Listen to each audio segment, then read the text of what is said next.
Hello and welcome to the Crazy Tales Uncut. A couple who has made the biggest sensation in the nation in a few couple of days. The couple who goes to Shillong, Meghalaya to start their life. A couple who got married on May 11th and was looking forward to start their new life suddenly goes missing in the natural areas of Meghalaya. This is the story of the Indore couple who had gone to Meghalaya, Shillong to enjoy their honeymoon. It was only a week later when they got married on 11th May. A week later, they planned to go to Meghalaya to start their life, to enjoy, to see and view the scenic beauty of Shillong, Meghalaya. And suddenly, the nation hears about a missing couple who goes missing in the hills of Meghalaya. What comes next? People keep thinking of where the couple could get missing, how the couple was missing, and what might be the story behind this missing couple. Every social media post, every Instagram post, every YouTube post was filled with the news of this missing couple, and the whole nation was looking forward to find out the whereabouts of the couple who visited and came to Meghalaya to start their life.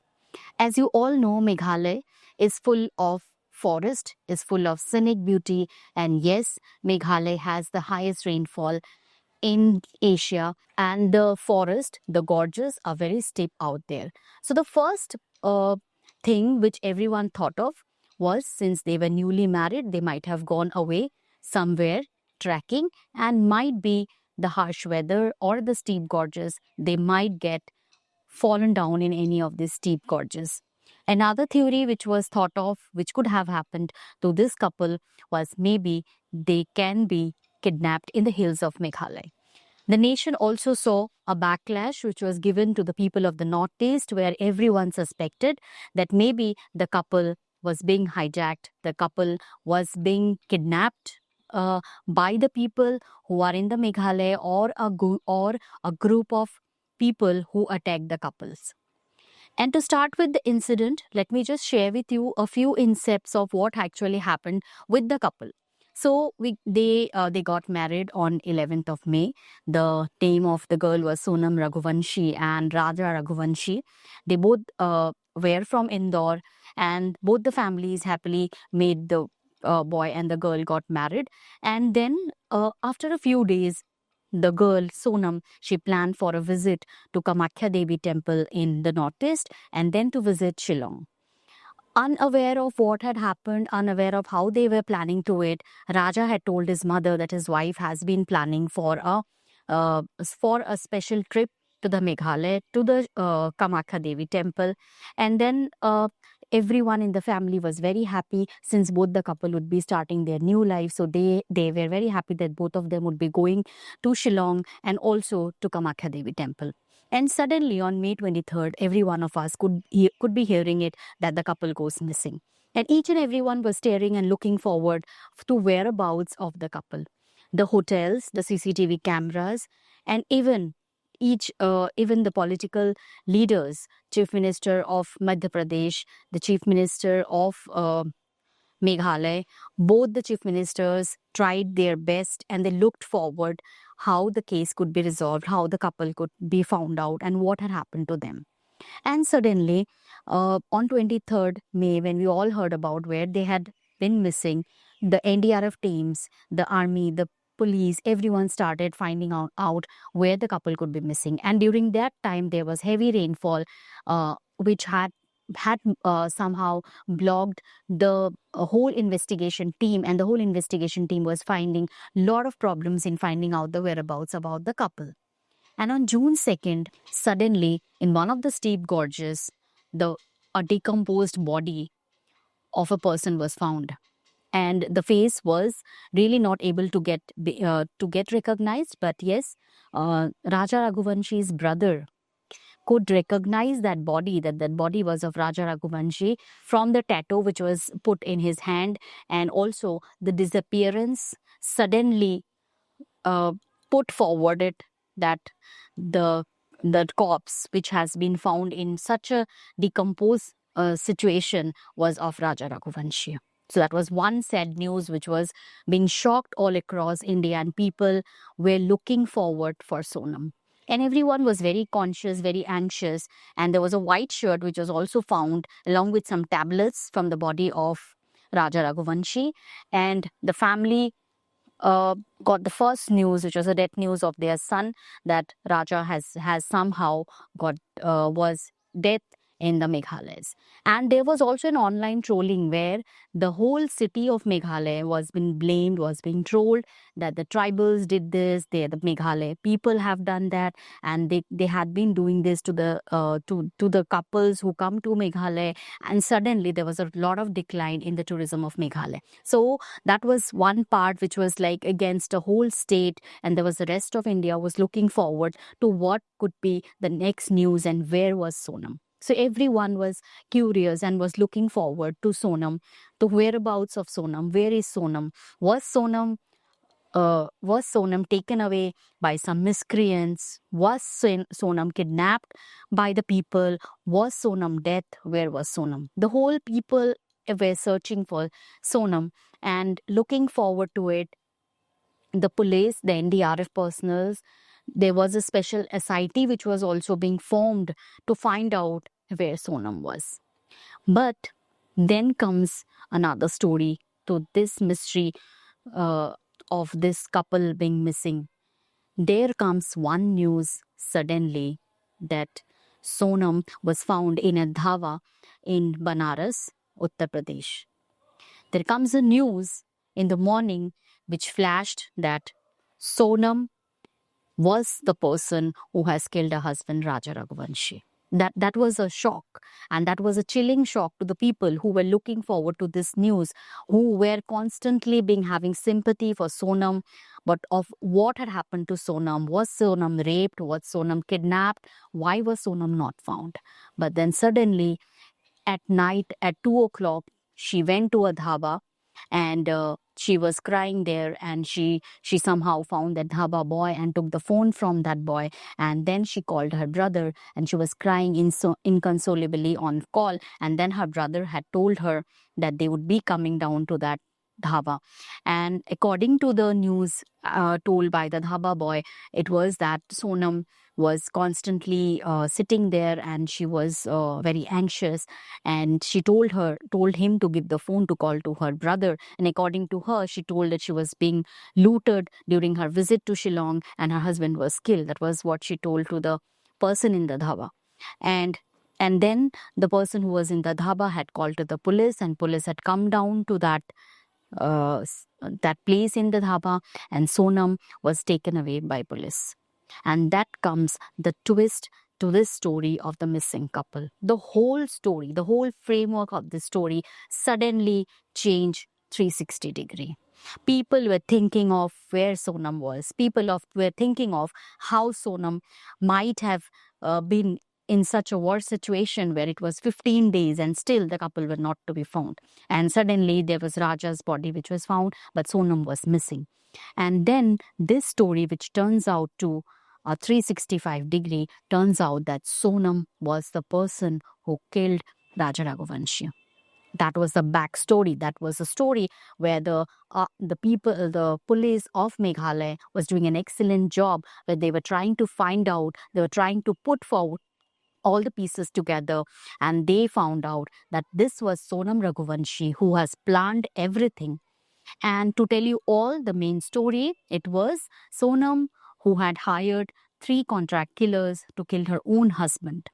And you all can imagine, on this century where we sit here, where women are being worshipped, there is also another side of the story where we have a wife who is killing her own husband. And the story goes around is that, like on 23rd in the morning, they had checked out of their hotel. There was also their guide, who was also one of the keys person who had helped in the case. The guide had told that on the way when they were going to the Living Root Bridge, there was also 2 other people who were along with Raja and Sonam.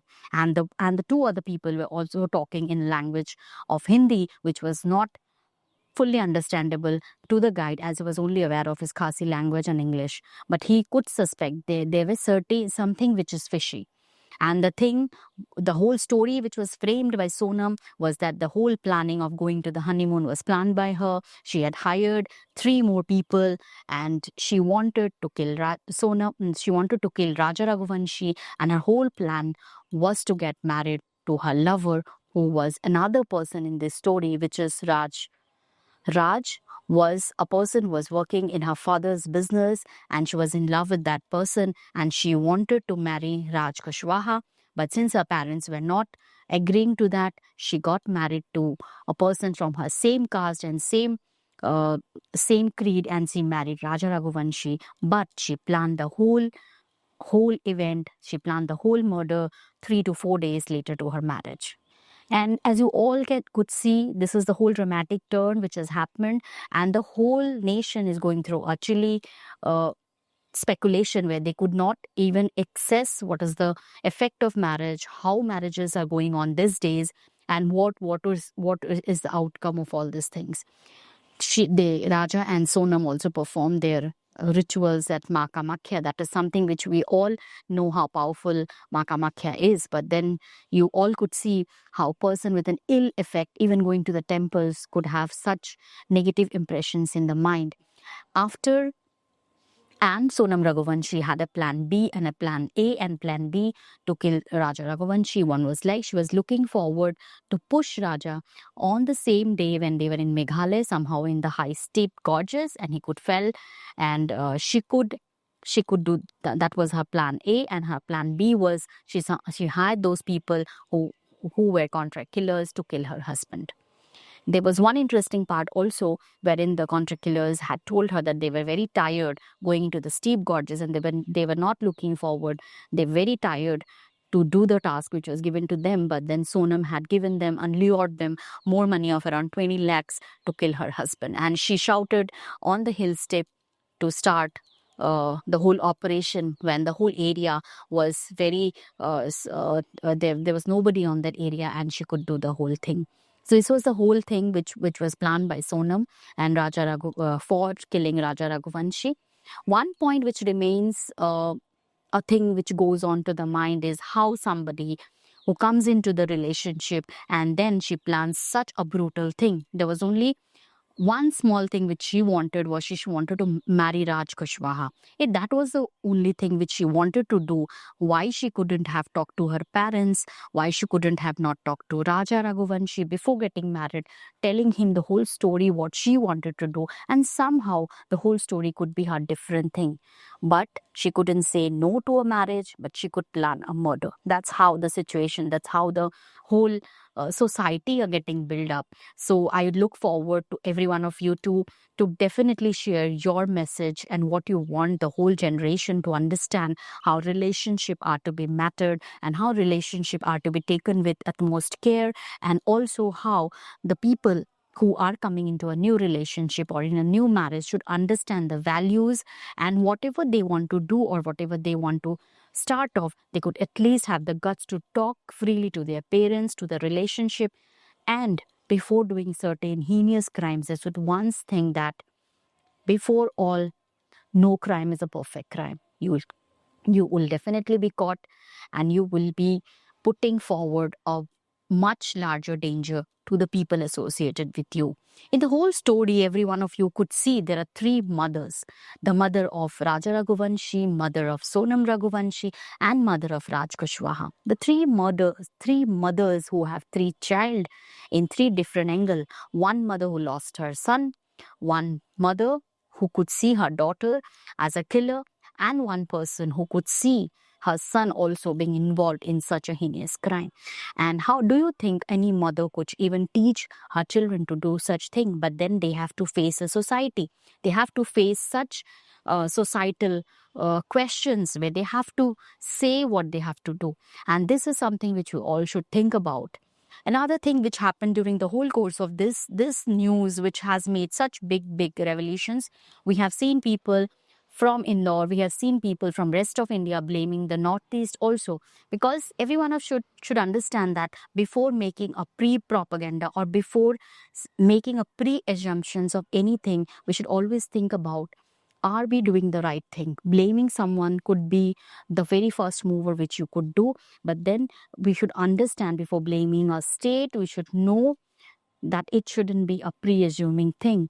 So because like there are certain states which are fully on tourism, and we have no right to blame the people of Meghalaya, even when we didn't have any single proof about it. So I know people of Meghalaya might have got a lot of effect from these allegations being put, and also especially from the people from the Northeast. And before framing such mindsets, we should at least think once. So that's one part of it. The other part of it, in the whole story, we could see there are three accused who were the contract killers. There is one Sonam Raghuvanshi. There is one Raj Kushwaha. There is also a revelation coming out. There is also a theory coming out where there can be a fourth lover also. And Raj Kushwaha, who might also be getting involved in this case. Yeah, he is being dragged in this case. Now we all don't know what actually happened. Let the police do its work. Let's see what happens. But what comes out to it, it's very, very painful. It's very crucial moment where we all should understand what steps we should take to grow our families and to understand how relationships are working. Do we have gaps in our relationship? We don't have space where people could come out and share their theories with us, where if your brother, if your sister, if your daughter, if your son are not able to share things with you, are there things which are still going on in their mind? Are they planning for something big? So I think it's the high time we think over and we see how the society is working. And before doing any such kind of heinous crimes, we should also understand that the society runs through a well-organized people who are also part of the police, which we call, and that's how. See what Sonam did. Sonam had planned so many things, but she is caught. Everyone who is doing such kind of crimes, thinking of such kind of crimes, looking forward to any serials or series or TV shows, should understand that in practicality, you're losing your own hands. So things could be much better if you could talk out, if you could speak about what you want, if it could speak things which can be resolved amicably. So that should be the first thing. What do you think your take is on this episode? Because this is something which has been howling for last 15-20 days. People have their heads on the television, and we could see this news, which is very, very embarrassing, which is very, very painful and tragic. So we have our condolences for the family of Raja Raghuvanshi, and definitely we look forward for every one of you to share your views on this story, and we look forward to what can be done for the positive aspects which you could work on it. We look forward for your views on this till we come out with the next video. Keep watching Crazy Tales Uncut. Thank you so much.